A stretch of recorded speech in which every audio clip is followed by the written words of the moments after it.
Olá, meus amigos, minhas amigas, meus votos de muita paz. Este é o estudo do Evangelho da Federação Espírita do Estado do Espírito Santo. Estamos estudando o Evangelho segundo São João. Hoje daremos continuidade ao estudo do capítulo 8.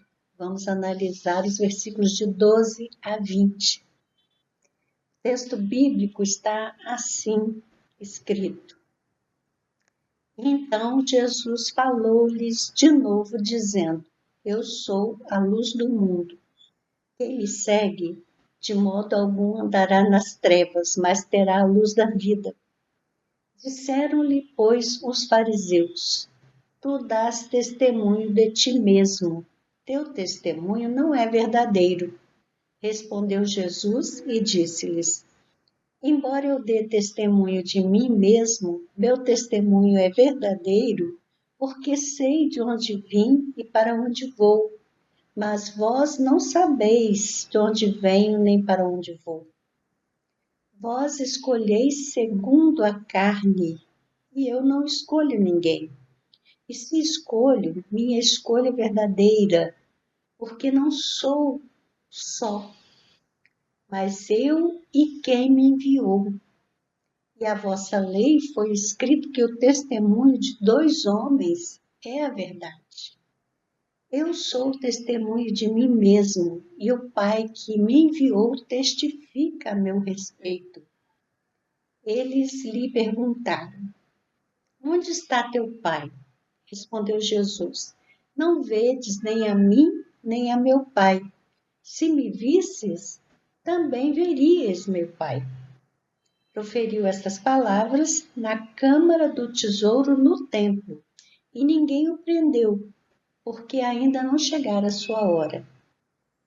Então, nesta passagem, nós vemos que Jesus se identifica como responsável pelo planeta Terra, e a gente sabe que João, ele relaciona uma série de versículos em que Jesus se identifica dizendo: Eu sou.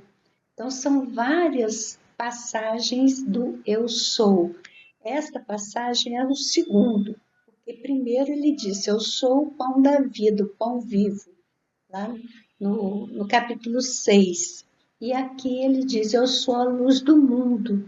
Em outras passagens ele vai se identificar: eu sou a porta das ovelhas, eu sou o bom pastor, eu sou a ressurreição e a vida, eu sou o caminho, a verdade e a vida, eu sou a vinha verdadeira.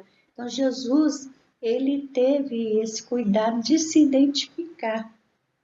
Quando nós olhamos essa identificação como luz do mundo, nós lembramos o texto bíblico do Gênesis, quando diz o texto que o Espírito de Deus pairava sobre as águas e Deus disse: Faça-se a luz, e a luz se fez no primeiro dia. Só que essa luz do primeiro dia não era a luz dos luminares, que o sol e a lua foram criados no quarto dia. Então, essa luz do princípio é exatamente aquele momento em que Deus atribui a Jesus a responsabilidade pelo planeta Terra, tornando Jesus, então, a inteligência que irá comandar os destinos do planeta. Essa é a luz da sabedoria, a luz da inteligência. Então, Jesus se identifica como responsável pelo planeta Terra, ele está dialogando com os fariseus. Ele está no Templo de Jerusalém, próximo ao local onde eles guardavam os recursos financeiros. E todo esse episódio, essa conversa, acontece depois daquele episódio do julgamento da mulher adúltera. Então, Pastorino, ele comenta na sua coleção Sabedoria do Evangelho, no volume 5, essa questão da luz, lembrando que a identificação de Jesus como a luz aparece em muitas passagens. Por exemplo, o sacerdote Simeão, é um relato de Lucas no capítulo 2, afirma que o recém-nascido Jesus é a luz para guiar os gentios. Mateus atribui a Jesus a profecia de Isaías, no capítulo 9 do Evangelho de Mateus. Nasceu uma luz para os que estavam sentados na região sombria da morte. O próprio Mestre ensina que a luz deve ser colocada à vista para iluminar a todos, e mais, que seus discípulos são a luz do mundo. Isso também é o mesmo título que atribui a si mesmo nesse passo. Eu sou a luz do mundo. Então, para falar de si mesmo, então, Jesus confirma que a luz veio a este mundo. E cada vez que ele está no mundo, cada vez que estou neste mundo, sou a luz do mundo. Isso nós ainda vamos estudar no capítulo 9. Mais tarde ele também afirma, por um pouco de tempo a luz estará convosco. Então essa passagem, várias passagens que confirmam essa maneira de se identificar como a luz. E nesse texto ele diz então que ele é a luz do mundo e quem o segue jamais estará nas trevas. E ele observa na conversa que os fariseus não compreendem o que ele fala, não conseguem entender a explicação. Eles não tinham ainda a condição de perceber além das aparências. Então, eles julgam conforme a carne, quer dizer, eles estão vendo só o que os sentidos físicos mostram. Então, esta percepção do mundo físico pelos sentidos físicos é muito limitada. Nós temos as percepções internas, a intuição, essa maneira de perceber o que está além do que o mundo material mostra. Os fariseus não tinham essa condição, por isso que ele diz que se eles o vissem, veriam também o Pai. Né? Mas como eles não conseguiam perceber além das aparências, eles não tinham essa condição de perceber.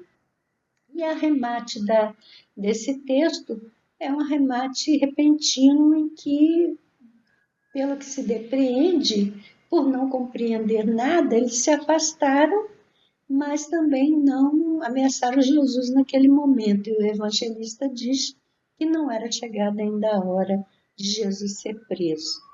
Em Vinha de Luz, o Emmanuel comenta o versículo 12, que é exatamente esse que Jesus assim, outra vez lhes falou Jesus dizendo, eu sou a luz do mundo, quem me segue não andará em trevas, mas terá a luz da vida.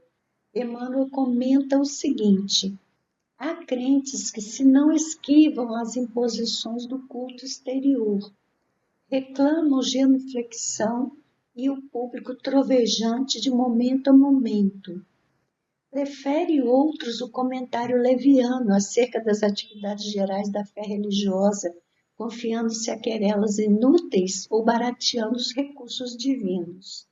A multidão dos seguidores desse tipo costuma declarar que as atitudes externas e as discussões doentias representam para ela sacrossanto dever.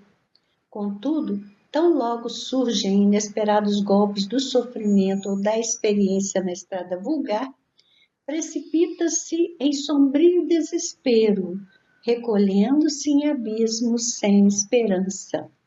Nessas horas cinzentas, os aprendizes sentem-se abandonados e oprimidos, mostrando a insuficiência interna. Muitos se fazem relaxados nas obrigações, afirmando-se desprotegidos de Jesus ou esquecidos do céu. Isso ocorre, porém, porque não ouviram a revelação divina, qual se faz necessário. O Mestre não prometeu claridade à senda dos que apenas falam e creem. Assinou, no entanto, real compromisso de assistência contínua aos discípulos que o seguem.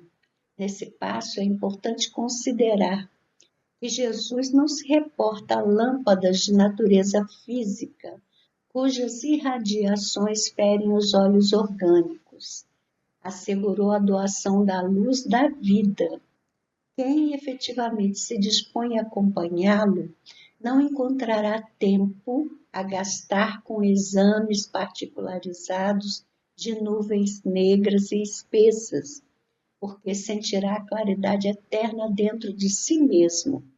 Quando fizeres, pois, o costumeiro balanço da tua fé, repara com honestidade imparcial se estás falando apenas do Cristo ou se procuras seguir-lhe os passos no caminho comum.